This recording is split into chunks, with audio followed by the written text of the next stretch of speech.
Alhamdulillah, pada pertemuan sebelumnya di dalam mengkaji kitab hadis Arba'in Nawawi, kita masih berada di hadis yang kelima. Yang mana hadis yang kelima ini merupakan hadis yang membahas tentang bahayanya berbid'ah di dalam agama. Hadis yang diriwayatkan oleh Sayyidatuna Aisyah radhiyallahu anha, bahwasanya Rasulullah sallallahu alaihi wasallam bersabda, "Man ahdatsa fi amrina hada ma laisa minhu fahuwa raddun." Barang siapa yang mengada-ngadakan sesuatu yang baru yang tidak ada di zaman Nabi Muhammad sallallahu alaihi wasallam dengan sesuatu yang tidak ada dasarnya. Ini perlu kita garis bawahi. Dengan sesuatu yang tidak ada dasarnya, sesuatu yang baru tapi tidak ada dasarnya, maka itu akan ditolak, tidak diterima, tidak dianggap, bahkan itu tergolong daripada sesuatu yang mungkar, sesuatu yang sesat. Kalau mengadakan sesuatu yang baru yang tidak ada di zaman Nabi Muhammad SAW yang tidak berdasar. Tapi kalau seandainya sesuatu itu ada dasarnya, walaupun sesuatu yang baru, maka itu tidak dianggap sebagai sesuatu yang bid'ah. Kalau memang kita mau menganggap itu adalah sesuatu yang bid'ah, tapi itu adalah bid'ah hasanah. Karena nanti kita akan tahu bahwasanya Imam Syafi'i itu pernah mengatakan bahwasanya bid'ah ini terbagi menjadi dua. Ada bid'ah hasanah, ada bid'ah sayyi'ah. Ada bid'ah mahmudah, ada bid'ah mazmumah. Ada bid'ah yang baik, ada bid'ah yang buruk. Ada bid'ah yang bagus, ada bid'ah yang tidak bagus. Ini merupakan ungkapannya Imam Syafi'i. Maka sesuatu yang baru, yang sesuai dengan ajaran Nabi Muhammad SAW yang tidak bertentangan, maka itu adalah bid'ah hasanah.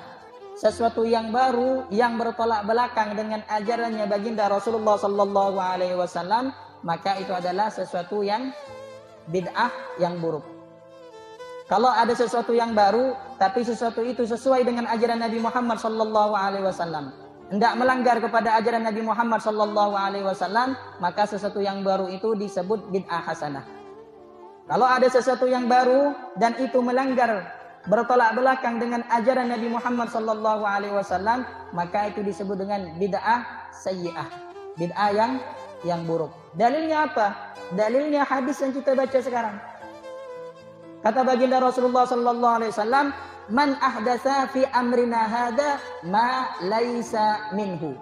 Barang siapa yang mengadakan sesuatu yang baru di dalam urusan kita, di dalam agama, dengan sesuatu yang tidak ada dasarnya.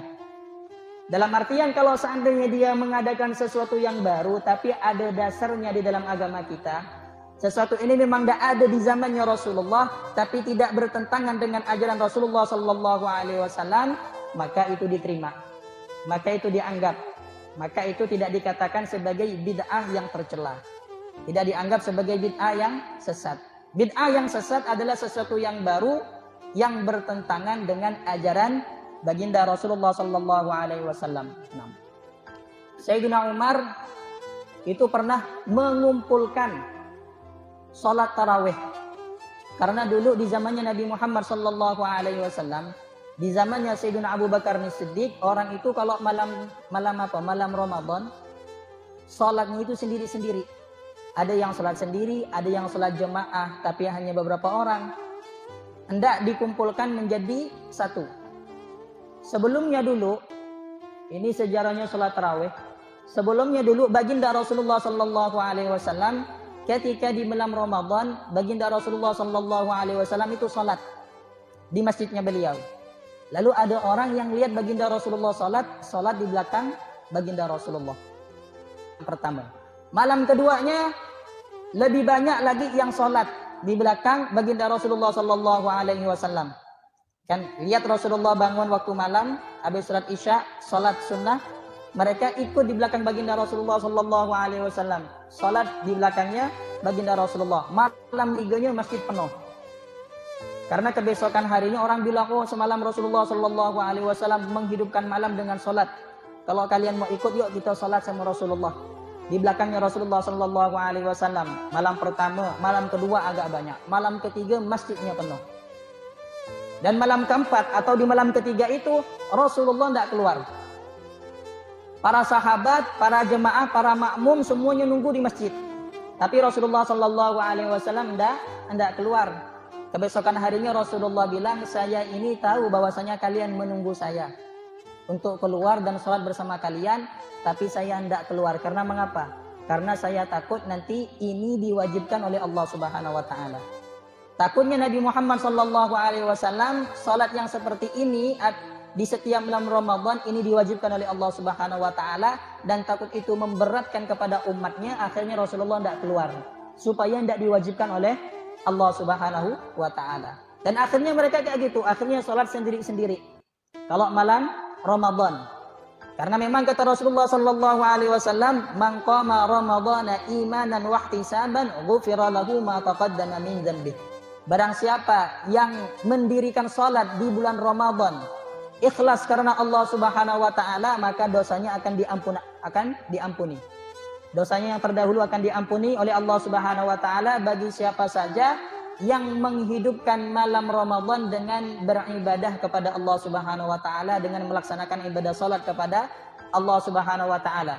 Tapi semenjak Nabi Muhammad sallallahu alaihi wasallam tidak keluar, akhirnya mereka salatnya sendiri-sendiri. Rasulullah wafat, digantikan oleh Sayyidina Abu Bakar, juga seperti itu. Sayyidina Abu Bakar wafat, digantikan dengan Sayyidina Umar radhiyallahu anhu, dan Sayyidina Umar lihat masjidnya ini berpencar. Orang sholatnya sendiri-sendiri. Kata Sayyidina Umar, gimana kalau seandainya saya satukan sekarang nih? Karena sekarang tidak ditakutkan lagi bahwasanya sholat tarawih akan diwajibkan oleh Allah Subhanahu wa taala. Karena mengapa? Karena Nabi Muhammad telah wafat. Mau diwajibkan lewat siapa? Siapa yang mau didatangi oleh malaikat Jibril? Tidak mungkin malaikat Jibril datang ke Sayyidina Umar, karena Sayyidina Umar bukan Nabi. Ya kan? Akhirnya Sayyidina Umar mengumpulkanlah para sahabat untuk melaksanakan sholat tarawih secara berjamaah. Kemudian banyaklah para sahabat yang di malam Ramadan itu melaksanakan sholat tarawih secara berjamaah.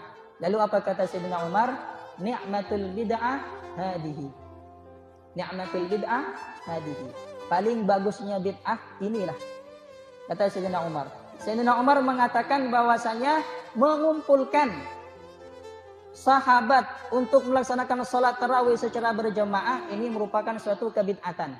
Tapi ini bid'ah yang bagus, bid'ah yang baik, kata Sayyidina Umar radhiyallahu anhu.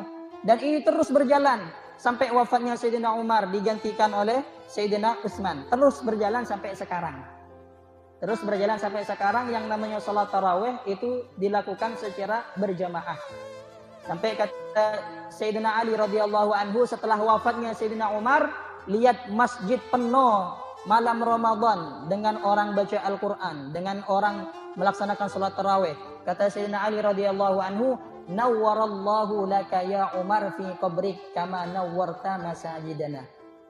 Kata Sayyidina Ali, semoga Allah memberikan cahaya kepadamu wahai Umar di dalam kuburanmu, sebagaimana engkau telah memberikan cahaya kepada masjid-masjid kami.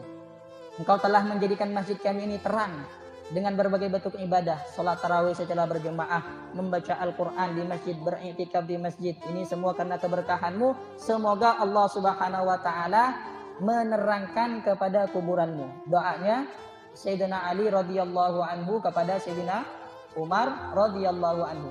Ya kan? Kata Sayyidina Umar itu apa? Ni'matil bid'ah hadihi. Bid'ah yang paling bagus, bid'ah yang paling baik ini. Berarti Sayyidina Umar memahami bahwasanya tidak semua bid'ah itu sesat. Sayyidina Umar memahami yang merupakan sahabat baginda Rasulullah sallallahu alaihi wasallam, hendak semua bid'ah itu buruk. Hendak semua bid'ah itu tercela. Ada sesuatu yang bid'ah yang tidak ada di zamannya Nabi Muhammad sallallahu alaihi wasallam, tapi selama sesuatu itu sesuai dengan ajaran Nabi, maka itu tidak dikatakan sebagai bid'ah yang tercela. Sebagai bid'ah yang tercela.